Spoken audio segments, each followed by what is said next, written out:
intro-way warship, a colony vessel, an interstellar ark, all born in the void, never having known a planet's touch. What does it take to build entire fleets in space? Why build in orbit? Why build in orbit?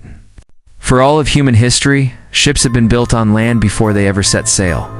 Even spacecraft, so far, have followed a similar pattern, constructed on Earth, carefully tested, and launched into orbit atop powerful rockets. But as we expand into the cosmos, a question inevitably arises. Why keep building ships and planets at all? If space is where they will live, why not build them there from the start? After all, you don't build a submarine on a mountaintops, so why build a spaceship at the bottom of a gravity well? The idea of orbital shipbuilding is not just a matter of convenience. It's a necessity for constructing the vast fleets that may one day populate the solar system and beyond. Launching a fully assembled spaceship from Earth is like trying to launch a fully built ocean liner from the bottom of an ocean. It's inefficient, it's expensive, and needlessly complicated. Just ask Emperor Palpatine, though admittedly, that scene from Episode 9 did look cool. For the moment at least, all industry workers, manufacturing muscle remain on Earth. But to truly move beyond Earth's cradle, must build our spaceships where they are needed, in space. The gravity well problem? The gravity well problem 1? Of the biggest reasons to shift shipbuilding into orbit is Earth's gravity well. Every kilogram of mass that leaves Earth must fight against its gravitational pull, requiring an enormous amount of energy. Right now, the cost to send material to orbit is measured in thousands of dollars per kilogram, making large-scale space manufacturing impractical. Even with the Prometheus's cheaper launch systems like Starship, the fundamental problem remains. Launching from the ground means burning vast amounts of fuel to escape gravity's grip. You also have real constraints on how big a rocket can be, and thus, how big any single component can be. By contrast, building ships in orbit eliminates the need for heavy booster rockets and payload fairings designed to survive the stresses of launch. It also removes all size limitations imposed by rockets, as well as gravity and wind. Many things can be much more delicate and fragile in space, but not if they must be built down here and survive the brutal stresses of a launch. Instead of painstakingly assembling a spaceship on Earth and hoping it survives the trip to space, and having to engineer components to survive conditions it won't encounter in space, we could manufacture its components in microgravity and assemble them without constraints of planetary launch systems. This becomes even more crucial when thinking about truly large spacecraft, ones measured in kilometers rather than meters. The kind we like to discuss for settling this galaxy and its trillion worlds. Or the space habitats we want to build as alternatives to less habitable worlds. The sheer logistics of launching and assembling a colony-ship interstellar vessel, or an entire space fleet from a planet's surface, would be daunting at best and impossible at worst. Orbital shipyards solve this by starting in the environment where these ships are meant to operate. Material sourcing, the importance of ESR, material sourcing, the importance of ESR, of course, even if we build our ships in orbit, they still require raw materials, metals for hulls, silicon for electronics, and volatiles like hydrogen and oxygen for life support and fuel. Right now, every one of those resources has to be brought up from Earth. But that will not be a long-term solution for an expanding space industry.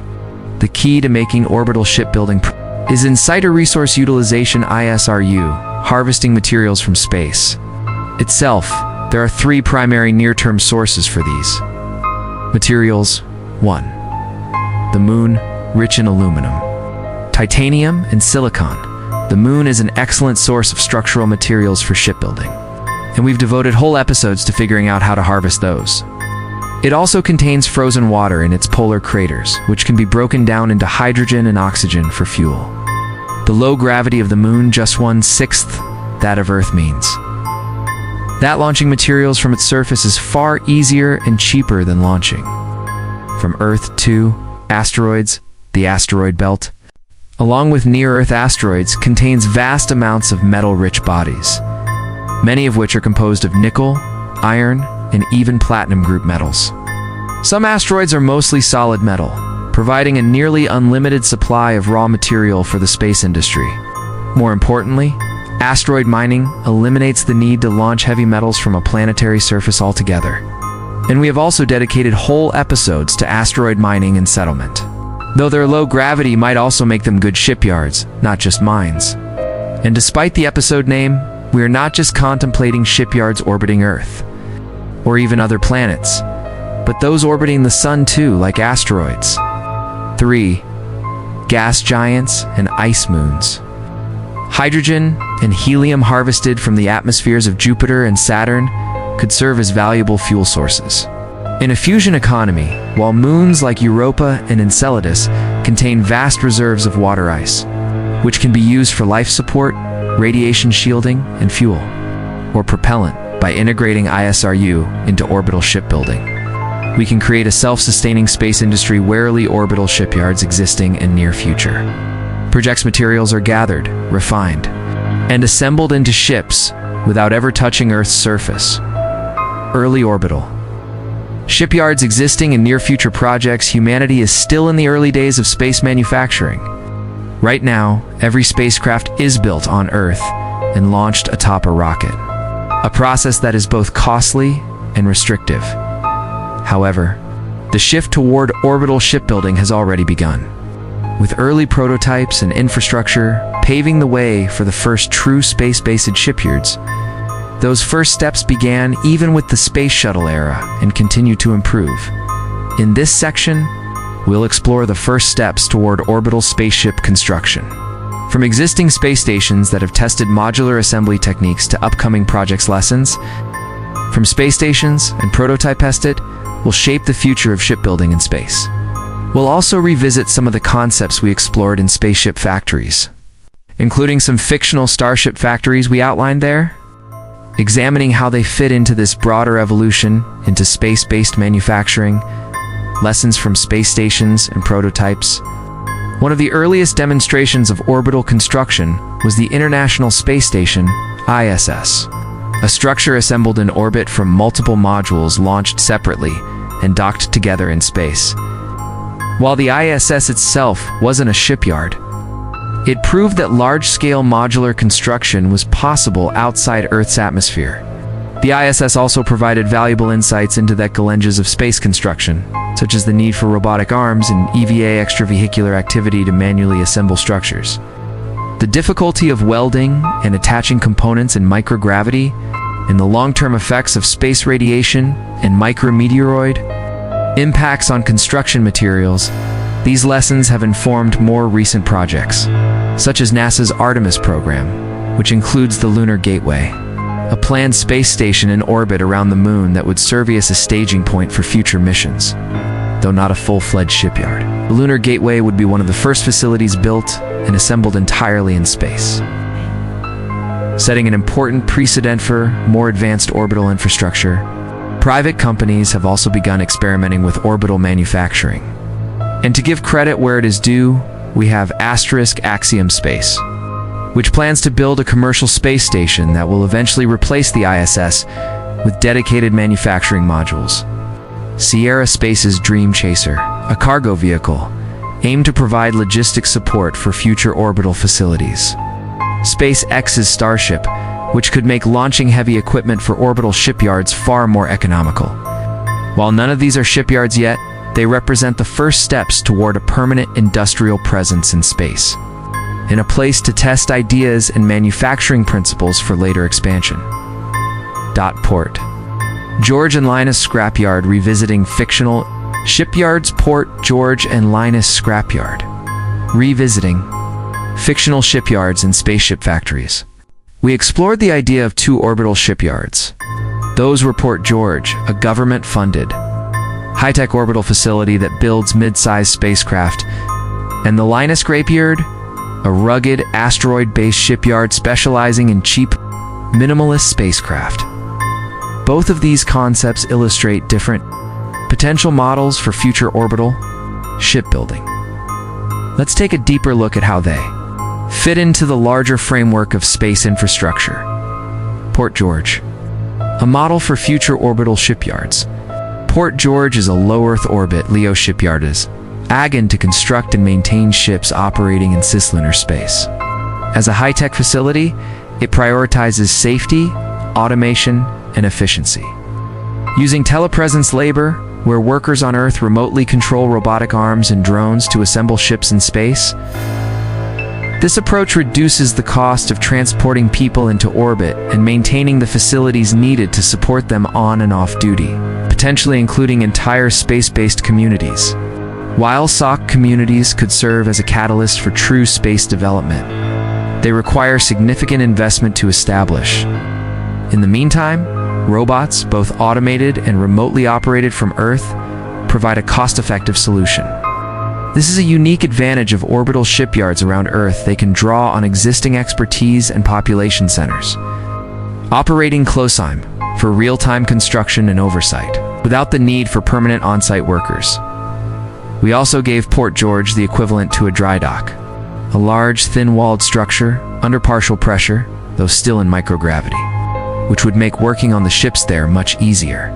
The thin membrane can even be penetrated by micrometeors and still giveth workers plenty of time to evacuate before it depressurizes. This is not as resource-intensive as such a big structure might seem, as it's essentially an inflatable balloon, or perhaps two thin but rigid hemispheres, which you simply pump the air out of and separate when the ship is done and ready to leave. Micrometers or space debris hitting it would simply punch a small hole through, in many cases, which would leak slowly and also be easy to patch. Finally, Port George included ready access to the moon's materials, which reduces reliance on Earth-based supply chains. This model closely resembles what real-world shipyards in LEO might look like in the next few decades. A facility like Port George would likely be a government-backed or international project, similar to how the ISS was a collaboration between multiple space agencies. If built this century, but we could well imagine many such facilities, public and private, orbiting Earth in a century or two. Linus Scrapyard, the Wild West of space industry, by contrast. The fictional Linus Scrapyard we discussed in that episode is an asteroid-based shipyard, located on Linus, the small moon of 22 Calliope, a large metallic asteroid in the belt. Unlike the high-tech, government-backed Port George, Linus Scrapyard is a rugged, independent facility specializing in low-cost, minimalist spacecraft built for asteroid miners, prospectors, and frontier operators. And maybe also pirates. Although it is technically an orbital shipyard itself, we really mean Earth orbital shipyards today. But I feel we need to think on asteroid-based ones as well, to highlight the pros and cons of each. Labor at Linus. Scrapyard is also very different from that at Port George. There are no telepresence. Workers here, latency from Earth is too high for real-time remote control. Instead, the shipyard is staffed by a mix of automated systems and hands-on human workers, often asteroid miners who build or modify their own ships. Many of these vessels are no-frills, one- or two-person craft, built for long hauls in deep space, but not necessarily high-acceleration trips, as they may not even have rockets. Merely ion drives and compressed gas Fort Hose occasions they need a quick boost, making them much easier ships to build and requiring for less sophisticated manufacturing. The environment at Linus Scrapyard is also more extreme. There is no large dry dock or protective pressurized facility constructionist done in open space. Inflatable enclosures, when necessary. The asteroid they are on has such low gravity that they could work right on the surface, or even inside pressurized caves burrowed into the asteroid. Old craters or mine shafts. These makeshift bubbles allow for low cost, protected workspaces, but are far from the controlled environments of high-end shipyards. As the belt becomes more populated, similar facilities could become commonplace, forming the backbone of a decentralized, self-sufficient shipping network in deep space. Infrastructure and logistics of orbital SHIP, YRDS infrastructure and logistics of orbital shipyards building. Ships in orbit is not just about assembling hulls and engines in zero-gravity attract, whereas an entire industrial ecosystem capable of sourcing materials, manufacturing components, maintaining operations, and transporting finished vessels to their destinations. Unlike Earth-based shipyards, where supply chains are well established and logistics are straightforward, orbital shipyards face unique challenges in sourcing materials, energy, and labor while operating in the harsh vacuum of space. Unlike traditional shipyards, which are built along coastlines for easy access to waterways, orbital shipyards can theoretically be placed anywhere in space. However, some locations are far more practical than others. Low Earth orbit is the easiest location for early shipyards, benefiting from proximity to Earth-based expertise, resources, and supply chains. Early shipyards will likely source all but their simplest and bulkiest components from Earth too. Relying on the Moon for bulky but simple items like ship plating or actual fuel, water, and air, shipyards in low orbit can take advantage of real-time communication with Earth, allowing for teleoperated robotics to handle much of the assembly. But LEO has its downside SS. Well, the growing cloud of orbital debris poses an increasing risk. An atmospheric drag means that long-term facilities will require periodic station keeping to maintain their orbits. Moving beyond LEO, higher orbits reduce the risk of space debris and lower the fuel costs needed for ships departing Earth. The longer orbital periods could also help with shift coordination for workers. And a geostationary shipyard would allow for a single dedicated support facility on St. Oz, with a constant direct line of sight to the shipyard. While this offers only minimal advantages, geostationary orbit might still be a popular location for shipyards. Space elevators become viable. Such elevators would dramatically alter the economics of moving materials into space from existing industries on Earth, providing an alternative to in-situ source utilization. We'll be exploring the economics of space elevators later this month. Yet further out, the Earth-Moon Lagrange points provide more stable locations where shipyards could remain in position with minimal fuel expenditure. The L1 point, situated between the Earth and the Moon, would allow for easy transit between the two bodies, making it ideal for servicing ships operating in cislunar space. L2, located beyond the Moon, offers a quieter, shielded location that could serve as a hub for long-term industrial projects. Both points offer easy access to the Moon's resources, which could significantly reduce reliance on materials launched from Earth. It is also vastly easier to build a space elevator off Moon, whose low gravity allows existing materials, like the aluminum abundant there, to serve as space elevator tethers. A shipyard in lunar orbit or even on the Moon's surface could take advantage of local materials to construct spacecraft. The Moon is rich in aluminum, titanium, and silicon, making it an excellent source of structural materials. A surface-based shipyard could use the Moon's lower gravity to aid in certain manufacturing processes, while an orbital facility would allow for zero-gravity assembly without the dust contamination issues that come with lunar regolith. However, exposure to space radiation and the difficulty of transporting large amounts of material off the Moon remain challenges that would need to be addressed. For long-term deep space shipbuilding, the asteroid belt provides the best opportunity for self-sufficient industry. Metallic asteroids contain vast reserves of iron, nickel, and platinum group metals, making them natural locations for future shipyards. These facilities, like the Linus Scrapyard, would be rugged, independent operations, far removed from Earth's centralized infrastructure. The drawback to asteroid-based shipbuilding is that, at least in the early stages, the belt lacks population and logistical support to sustain large-scale industry. Shipyards there would need to be heavily automated or require dedicated space habitats to house their workforce. Here we see why they will likely emerge, but long after the era of orbital shipyards. And indeed, I could imagine some centuries down the road, the shipyards over Earth, once great titans of the space economy, by now competed in many sectors by local shipyards around our other settlements in the solar system.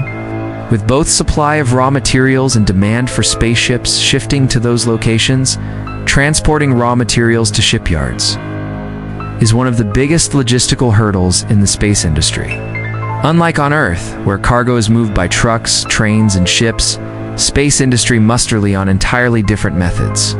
One promising approach is the use of mass drivers or railguns, particularly for launching materials from the moon's surface into orbit. Instead of relying on expensive rocket launches, a lunar mass driver could electromagnetically accelerate our materials into space, where they could be intercepted by orbiting shipyards. Similar systems could be placed on asteroids, sending refined metals to shipyards across the solar system. These methods require significant upfront infrastructure, but offer long-term cost savings by eliminating the need for chemical rockets. Another option is the use of ski hooks, long tethers rotating through space that can catch incoming cargo and gently transfer it to orbital stations. A lunar skyhook, for instance, could capture materials launched from the moon and lower them to a stable orbit with minimal energy expenditure. These systems would allow for far more efficient cargo transfer, reducing reliance on high-thrust propulsion systems. For moving materials over longer distances, orbital tugboats equipped with ion thrusters or solar sails could provide slow but efficient transport. These spacecraft, while not particularly fast, would be ideal for ferrying bulk materials like refined metals from asteroid mining sites to shipyards. Unlike chemical rockets, which burn through fuel quickly, ion propulsion allows for months or even years of steady acceleration, making it perfect for cargo that does not have a strict delivery timeline. Energy is another critical factor in shipyard operations. Unlike on Earth, where factories are connected to a power grid, orbital shipyards must generate all their energy on site. Solar power is the most practical solution for shipyards in thinner solar system, where sunlight is abundant. Large solar arrays could provide the energy needed for refining metals, operating robotic assembly lines, and maintaining life support systems for human workers. Some shipyards might even take advantage of space-based solar power systems, which could beam energy wirelessly across long distances to keep facilities operational. Shipyards in low Earth orbit also would have long night phases, as their orbital period of, say, 2 hours would have about an hour of that in shadow, necessitating power beaming to the more batteries. Those in higher orbits would have low percentages of shadow time, and for anything above medium orbit, it is a minor concern. And the sun provides all the power they need, with mini-malbatary assistance and no concern of bad weather at any orbit, except solar flares, of course. However, solar power becomes less viable as we move farther from the sun. Power and energy costs are vital to any manufacturing endeavor. So the more it costs or the less reliable it is, the less viable manufacturing becomes. For deep space shipyards like asteroid-based ones, nuclear power may be the primary energy source. Fission reactors, particularly compact designs like molten salt reactors, could provide reliable energy for shipyards operating in the asteroid belt or beyond. In the long term, nuclear fusion could revolutionize the space industry, offering abundant, high-output energy without the logistical challenges of fission fuel supply chains. Automation will play a major role in orbital shipbuilding, but human labor will still be essential in many aspects of the process. Robots will handle much of the heavy lifting, welding, and precision manufacturing, with AI systems monitoring production for errors. 3D printing technology will allow for components to be fabricated on-site directly from raw materials, reducing the need for pre-manufactured parts. However, humans will still be needed for quality control, repairs, and decision-making in situations where AI falls short. Orbital shipbuilding is far more than just assembling spacecraft. It requires a vast logistical network of resource extraction, transport, power generation, and labor coordination. The success of Shipyards will depend on how efficiently we move materials, generate energy, and integrate automation with human expertise. With the right infrastructure in place, orbital shipyards could evolve from isolated construction hubs into fully self-sustaining industrial ecosystems, capable of producing entire fleets without ever relying on Earth. Next, we'll explore what kinds of ships and megastructures these orbital shipyards might produce, and how the process differs for everything from small spacecraft to kilometer-long colony ships. And if you enjoy thinking about the future of the space industry, there's even more waiting. In our latest exclusive episode, Fishbowl starships, we explore how water might be the key to surviving deep space, not just as a life source, but as shielding against radiation and kinetic threats. From icy tanks to aquatic habitats, it's a speculative dive into an idea that might help build the fleets we've been discussing today. We'll also examine all the other options for radiation shielding and ask how they stack up to plain old water. Nebula is a streaming platform built by creators, for creators, and audiences.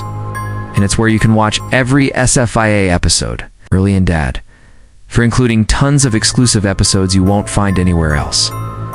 Like our monthly Nebula exclusive episodes and exclusive content from other great science shows like Real Engineering and Joe Scott.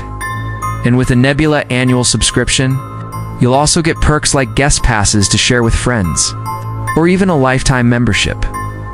You can get discounted lifetime memberships for $300 and unlock my entire archive of early ad-free episodes, including dozens of SFIA exclusives and extended editions like Fishbowl Starships. Prefer something more flexible? You can also subscribe annually for just $36 a year. That's 40% off. Either way, constructing different types of ships head to go, Nebula TV/Isaac Arthur. And join us in gazing into our future. Constructing different types of ships. Building a spacecraft is far more than just assembling a hull and slapping on an engine. The types of ships constructed at Orbital Shipyards will vary greatly depending on their intended function. The level of available technology and the scale of production. Some will be small mass-produced vessels built in modular sections, while others will be immense megastructures assembled over decades. The process of constructing a personal space yacht is vastly different from that, a kilometer-long colony ship or a deep space warship. So let's step through the scales and types of ships that Orbital Shipyards might produce, from small shuttles to interstellar vessels, and the challenges involved in scaling up production from individual spacecraft to entire fleets. Small ships, shuttles, freighters, and tugboats, the first ships to be mass-produced in orbit, will likely be small. Functional spacecraft designed for near-Earth operations. These could include Arsenal shuttles, cargo freighters, and orbital tugboat siege, serving a specific role in the growing space economy, most of which is in low orbit, and thus where most of the demand for ships will be. Shuttles will serve as ferries between space stations, moving people and supplies between different orbital facilities. Unlike their modern counterparts, such as the SpaceX Dragon capsule, these next-generation shuttles won't need to serve high-speed atmospheric re-entry, allowing for simpler, more lightweight designs. Some may operate more like space taxis, carrying passengers between LEO stations and lunar outposts. Freighters will be responsible for transporting raw materials from mining operations on the lunar, asteroids, to orbital shipyards. These vessels might rely on slow but fuel-efficient propulsion systems like ion thrusters. It's making long-haul cargo transport viable without the need for massive fuel supplies. Some freighters might be uncrewed, operating as fully autonomous drones that navigate predictable supply routes and aren't much more than a very large cargo pod.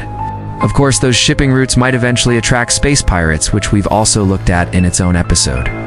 Orbital tugboats will be small but powerful spacecraft designed to maneuver satellites, debris, and ship components within a shipyard.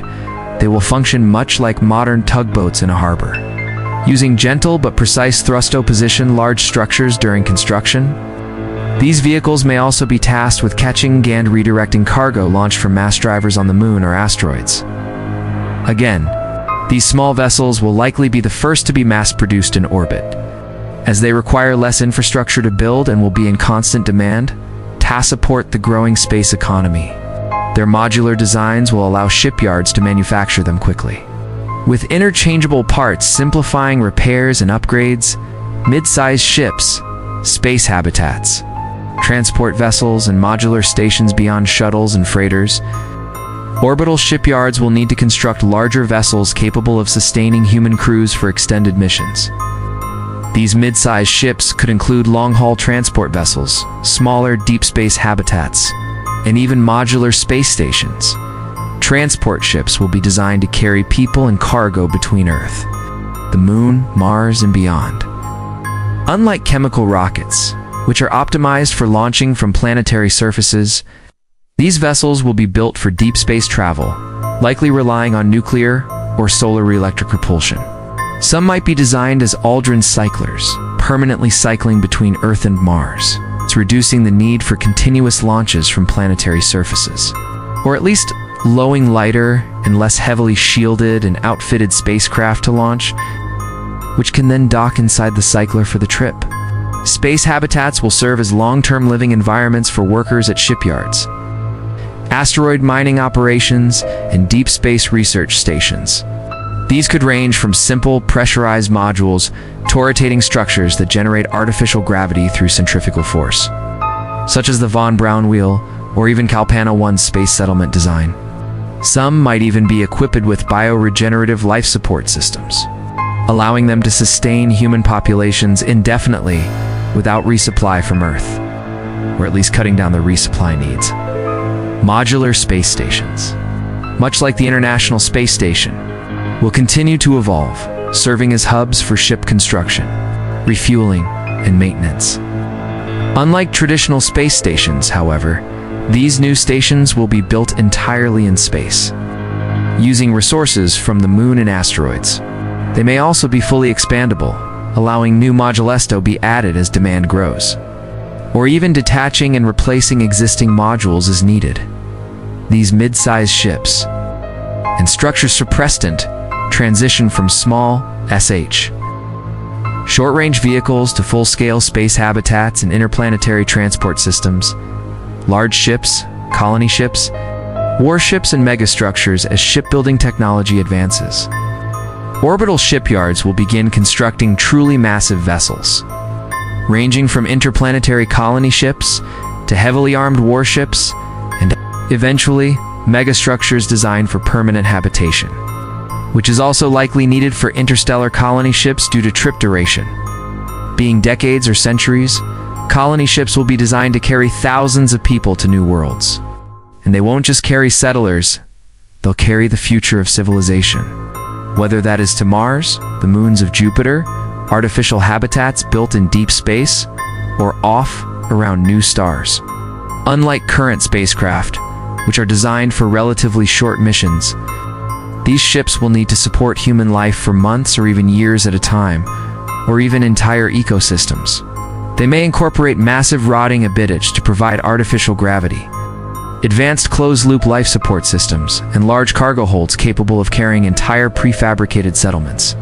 Some Dysons may even resemble O'Neill's cylinders, serving as self-contained ecosystems capable of sustaining a colony indefinitely. Warships, if humanity ever finds the need for them, which sadly we probably will pose unique engineering challenges. Unlike naval vessels on Earth, space warships won't need to worry about hydrodynamics or atmospheric drag, but they will need extensive radiation shielding, long-term power supplies, and highly efficient and powerful propulsion systems. They will also have to be built with redundancy and damage control in mind, as a single breach in the hull could prove catastrophic. Unlike planetary warships, wickerly on fuel depots and supply chains, deep space warships will likely be partially self-sustaining, using onboard reactors for power and possibly even recycling damaged components into new armor or spare parts, or even including food, water, and air production in recycling. Maybe even smaller mining shuttles so they can resupply fuel or other raw materials off asteroid or comets. The largest structures that might be built in orbit would be true megastructures, worlds designed for permanent habitation. Burnell spheres, Stanford Torrey, and O'Neill cylinders could eventually be constructed in orbit, providing homes for millions of people. Unlike traditional spacecraft, these structures wouldn't just transport humans across space, they'd be humanity's first fully independent space settlements, capable of sustaining life indefinitely, without reliance on Earth. While it might seem to make more sense to build a space habitat where it is needed, mass-producing them in orbit and towing them to their destination, potentially, after filling them with their initial population, might be more practical. They don't need to fit on a container ship, railroad, or highway. Size isn't a big deal in space. So too, the most popular spot for them is likely to be Earth orbital space anyway. These immense constructions would require entire fleets of automated drones, robotic fabricators, and self-replicating assembly units to be viable. They would also push the limits of material science and engineering, requiring advances in lightweight, high-strength materials and radiation shielding technology. However, once built, these megastructures could become the backbone of human civilization beyond Earth, serving as the first true cities in space, and home to the work crews of these shipyards too. Challenges of large-scale shipbuilding. Challenges of large-scale shipbuilding. Scaling up from small freighters to kilometer-long colony ships will require significant advances in manufacturing techniques, automation, and logistics. While today's spacecraft are built in highly controlled environments with specialized teams, future ship construction will need to be far more streamlined. One challenge is standardization and modularity. Just as modern cargo ships suit standardized shipping containers, future spacecraft may rely on universal docking ports, modular life support systems, and interchangeable propulsion units. This will allow shipyards to mass produce components that can be assembled into a variety of different spacecraft, reducing costs and improving efficiency. Another challenge is workforce availability. While automation will handle much of the heavy lifting, humans may still be required for oversight, maintenance, and design. This means that long-term space habitation will be essential for sustaining a skilled workforce in orbit. Early shipyards will rely on telepresence workers operating from Earth, but as shipbuilding scales up, permanent orbital and deep space settlements will become necessary. Finally, the sheer scale of resource extraction and transport required for building large ships will necessitate a fully developed space economy, where mining operations, refining facilities, and shipyards operate in a seamless supply chain. This will take time to develop, but once in place, it will allow humanity to construct not just individual ships, but entire armadas of exploration vessels, colony ships, and deep space habitats. The ships built in orbital shipyards will evolve over time.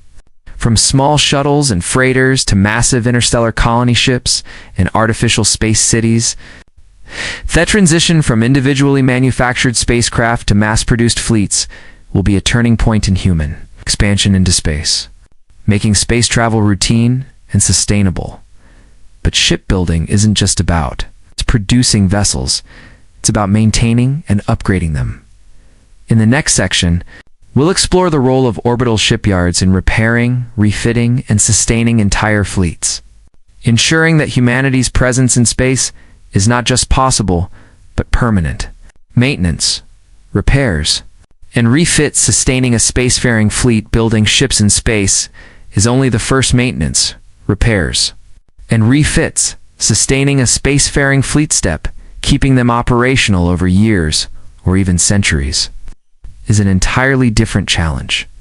Unlike terrestrial vehicles, which can return to shipyards for repairs or upgrades, many spacecraft will operate far from any maintenance facility. Long-term sustainability will require a robo-system of repair stations, refit docks, and mobile service platforms, ensuring vessels can remain functional no matter how far they travel. Space is an unforgiving environment. Even the best-built ships will suffer wear and tear. Micrometeoroid impacts, radiation exposure, and mechanical stress all take their toll. Without maintenance, even the most advanced vessel will eventually break down. Future orbital shipyards won't just build ships. They'll serve as repair depots, upgrading and sustaining entire fleets to keep spacefaring civilizations running. Routine maintenance in space, even a well-maintained ship, requires constant upkeep. And in space, small problems can quickly turn catastrophic. Unlike an aircraft carrier or cargo ship that can pull into port for servicing, a deep space vessel may be years away from a full repair facility. Hull integrity is a primary concern.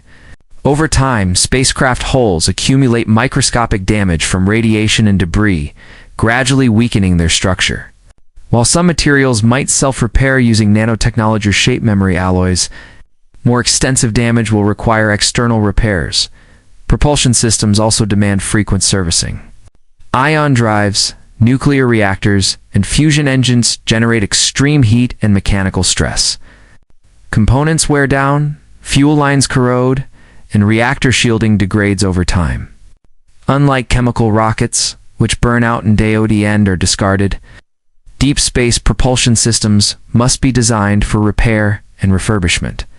Life support is another challenge. Air filters clog, water recyclers degrade, and radiation shielding weakens. On long-haul missions, especially aboard colony ships or generation vessels, these systems must be built for near-indefinite operation. Future shipyards will need to handle these refits, ensuring ships remain habitable for decades or even centuries. For most ships, returning to a full-scale orbital shipyard for major repairs will be necessary. But for those operating beyond the inner solar system, especially true deep space ships like a Comet, alternative solutions will be needed. Repair stations and mobile service platforms. Not every vessel can return to a shipyard. Deep space ships will require mobile repair stations, floating depots capable of servicing them en route. Some might be automated outposts, stationed along key trade routes, maybe even Aldrin cyclers, offering refueling, minor repairs. In basic servicing, much like gas stations on a highway, other solutions will be entirely mobile. Ships equipped as roaming dry docks essentially repair ships that are themselves shipyards could travel alongside fleets, providing maintenance and upgrades without requiring vessels to return home. In the asteroid belt, or at distant Lagrange points, these mobile shipyards could become critical infrastructure. Roaming to smaller habitats and facilities on a cyclic or on-demand basis, automated repair drones may also play a role. Instead of waiting for a ship to dock, these autonomous or teleoperated drones could be dispatched directly to vessels in need of servicing, conducting emergency repairs on the spot. For the most extreme cases, colony ships traveling between the stars' maintenance may become part of daily life. These massive vessels, carrying thousands of people, might resemble living ecosystems, with onboard repair crews constantly working to sustain ship. Imagine a fleet of spacefaring leviathans, their repair drones flitting them like schools of fish, fixing damage and keeping them running across the centuries. Refitting and upgrading older ship spacecraft are too valuable to discard when they become outdated. Instead, most ships will undergo periodic refits, upgrading key systems while keeping the core structure intact. New propulsion technologies, like more efficient fusion drives or antimatter reactors, could be installed to extend a ship's operational range. Life support systems might be swapped out for more advanced recycling methods, reducing reliance on supply missions. Even entire sections of a ship could be replaced, adding new habitat modules, expanding cargo holds, or upgrading radiation shielding. Some ships might be completely repurposed. A military vessel past its prime could be converted into a cargo hauler, research station, or mobile refinery. Likewise, an old freighter could be turned into a colony transport or emergency shelter. In times of war, civilian ships might even be rapidly modified into makeshift warships or coup ships. Continuous upgrades will be essential for spacefaring civilizations. Unlike today's disposable satellite culture, future spacecraft will be built to last, evolving over time rather than being scrapped and replaced. Salvage and recycling. The salvage and recycling ship breaking yards of space even with constant maintenance. No ship lasts forever. Instead of letting derelicts drift as hazardous space debris, specialized salvage yards will be needed to break down old ships and recover valuable materials. Some facilities may orbit Earth or reside at stable Lagrange points, acting as dedicated recycling centers.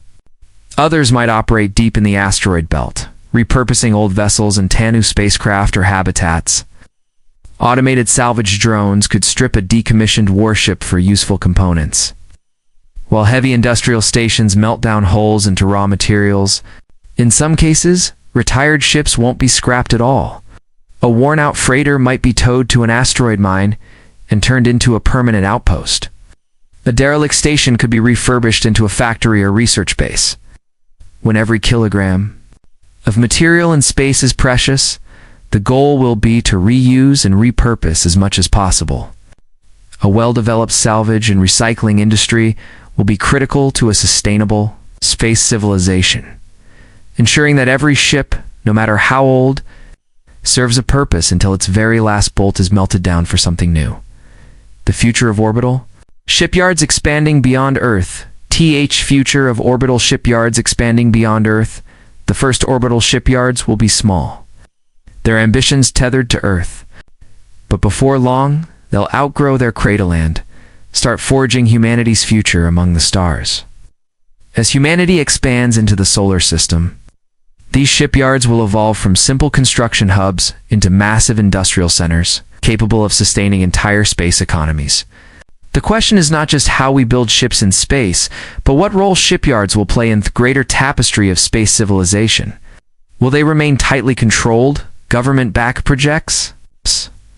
Or will they become the beating heart of independent spacefaring nations where fleets airborne maintained and launched into the unknown? This wouldn't be SFIA if we didn't jump into the far future and ultra-big scale. Let's explore how orbital shipyards could evolve from where. Their early forms in Earth orbit to fully self-sustaining megastructures spread throughout the solar system and beyond. From assembly sites to fully integrated industrial hubs, early orbital shipyards will focus on assembling ships from prefabricated components, much like how the International Space Station was built. These components will likely be manufactured on Earth, launched into space, and then put together robotic arms or teleoperated systems. This approach will allow shipyards to begin operation before a fully developed space-based manufacturing infrastructure is available. Over time, however, shipyards will shift toward full in-situ manufacturing. As lunar mining and asteroid harvesting become routine, the need to launch materials from Earth will decrease, especially large bulk items like shielding, as opposed to small microchips that cost little sobering up, even from Earth relative to their cost and value, even at present. Future shipyards will include not just assembly facilities, but refineries, foundries, and automated factories, allowing for true industrial independence. Eventually, an advanced orbital shipyard might look more like a small city than a simple construction facility, or even a not-so-small city. Kadasha-scale civilizations might require entire nations to build immense ship-sand structures. Workers will live on site in space habitats, with entire economies built around shipbuilding, repair, and research. These shipyard hubs could become permanent population centers, supporting families, schools, and industries beyond just ship construction. The rise of megastructure shipyards as technology advances. Orbital shipyards will likely transition from relatively small construction facilities to massive space-based megus, rather than floating stations assembling individual ships. Entire moons or asteroids could be converted into fully operational shipyards, capable of producing entire fleets at once. One potential design for these megastructure shipyards is the orbital ring shipyard, a structure that encircles an entire planet or moon, drawing raw materials from the surface and launching completed ships into space. Such a system would allow for near-continuous production and deployment of spacecraft, drastically reducing the cost and time needed to build new vessels. Another possibility is Lagrange point shipyards, positioned in the stable gravitational pockets between planets and moons. These facilities would be safe from planetary debris and could act as supply depots, maintenance hubs, and launch points for deep space missions. Over time, Lagrange shipyards could grow into sprawling industrial complexes, with sections dedicated to manufacturing, ship assembly, and resource processing. As we discussed in our Lagrange point settlement episode, if you assume a minimal station keeping, those Lagrange points represent vast, stable volumes of space in which thousands of megastructures could be built like islands in a stable sea. Unlike the more turbulent and changing map of orbital space, privatization and the spacefaring economy for much of human history. Large-scale shipbuilding has been the domain of governments and powerful organizations. Today, the most advanced space missions are still conducted by national agencies like NASA, ESA, and a growing number of space agencies. But private tech companies are quickly catching up. The same shift will likely occur with orbital shipyards initially. Space-based shipbuilding will be a mix of government and private industry, much like the International Space Station is today. Governments will invest in early infrastructure, while private tech companies will refine the process and create more specialized facilities. Over time, private enterprises will establish their own independent shipyards, selling spacecraft and services to both governmental and corporate clients. In the long run, we might see entire economies built around shipyard hubs, where the construction and maintenance of space vessels become major industries in their own right. These could resemble modern-day free ports, where independent porters, corporations, and nation-states all compete to produce and maintain the best ships. However, this privatization also comes with risks.